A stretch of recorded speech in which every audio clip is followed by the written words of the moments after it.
Hello viewers, Assalamu alaikum and welcome back to Showropes Academy.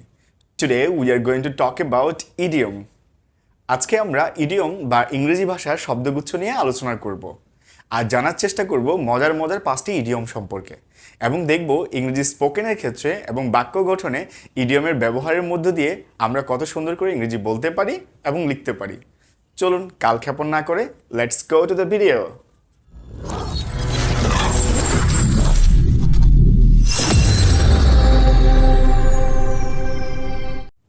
Dear viewers, সর্বপ্রথম আমরা যে ইডিয়মটি নিয়ে আলোচনা করব সেটি হচ্ছে piece of cake. Piece of cake, কেকের টুকরো, শাব্দিক অর্থ এভাবে দাঁড়ায়, কিন্তু এটি একটি বিশেষ অর্থ বহন করে আর সেই অর্থটি হচ্ছে হুইচ ইজ রিয়েলি ইজি। আসলে যে শব্দের অর্থ দাঁড়ায় খুব সহজ এবং ফ্লেক্সিবল একটি ওয়ার্ক, যে কাজটি আমরা মুহূর্তের মধ্যে করে ফেলতে পারি বা আমাদের জন্য করা একটা তুরির ব্যাপার, তাকে বলা হয় আ পিস অফ কেক, যেটি আমি অনায়াসেই করে নিতে পারি। একটা উদাহরণ দিয়ে যদি আমি জিনিসটা আপনাকে বুঝাতে যাই তাহলে আপনার জন্য মনে হয় তুলনামূলকভাবে সহজ হবে। Solving grammar is a piece of cake for me. Solving grammar is a piece of cake for me.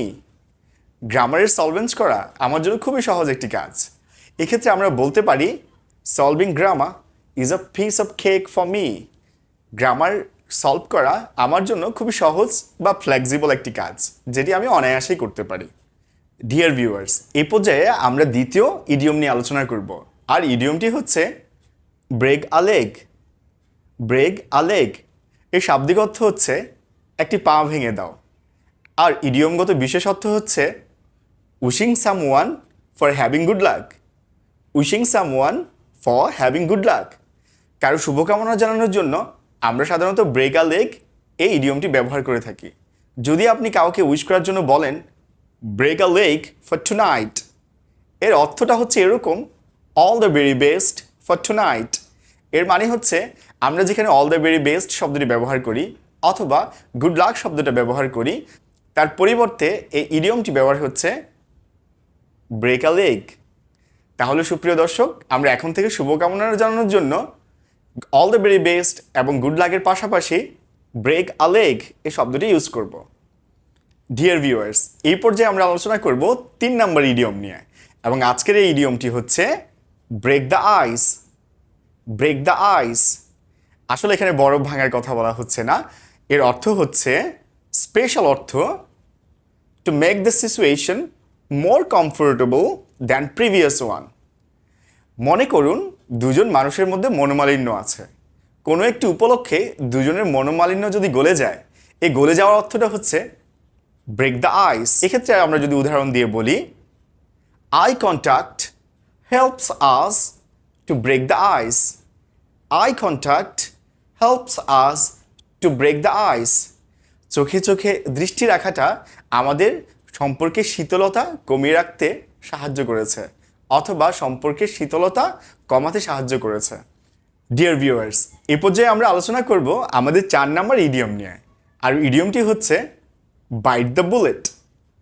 Byte the bullet, যার শাব্দিক অর্থ হচ্ছে বুলেটে কামড় দেওয়া, কিন্তু বিশেষ ইডিয়মগত অর্থ হচ্ছে to force someone to do something unpleasant.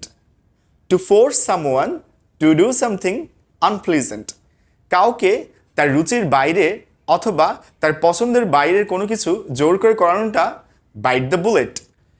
Deer viewers, আমাদের 5 নম্বর ইডিয়মটি হচ্ছে to give someone the cold shoulder. To give someone the cold shoulder, এর ইডিয়মগত অর্থ হচ্ছে টু ইগনোর সামওয়ান। আসলে কাউকে ইগনোর করার অর্থে এই ইডিয়মটি ব্যবহার করা হয়ে থাকে। আমি আবার বলছি, two give someone the cold shoulder. To give someone the cold shoulder, আমরা যদি এটা সেন্টেন্সে ব্যবহার করে থাকি তাহলে আমরা এরকম দেখতে পাবো I think he is giving the cold shoulder to me. I think he is giving the cold shoulder to me, এর অর্থ দ্বারা আমার মনে হচ্ছে সে আমাকে ইগনোর করছে। আসলে বিষয়গুলো অনেকের কাছে হাস্যকর অথবা কারো কারো কাছে বিব্রতকর মনে হতে পারে। আসলে ইডিয়মগুলোর ব্যবহার ইংরেজি ভাষাটাকে আরও সৌন্দর্যমণ্ডিত করে এবং আপনার ইংরেজি স্কিলটাকে আরও একটু হায়ার লেভেলে নিয়ে যায়। সো এখন থেকে আমরা ইংরেজি ভাষা ব্যবহারের ক্ষেত্রে এই ইডিয়মগুলোর ব্যবহার করব এবং ব্যবহার করার মধ্য দিয়ে আমরা নিজেদেরকে ইংরেজি ভাষায় আরেক স্টেপ এগিয়ে নিয়ে যাব। আপনারা যদি এই ভিডিওর মাধ্যমে উপকৃত হয়ে থাকেন তাহলে অবশ্যই লাইক, কমেন্ট এবং সাবস্ক্রিপশনের মধ্য দিয়ে সৌরভস একাডেমির পাশেই থাকবেন। আজকের মতো এই পর্যন্তই। Have a good day and আল্লাহ হাফেজ।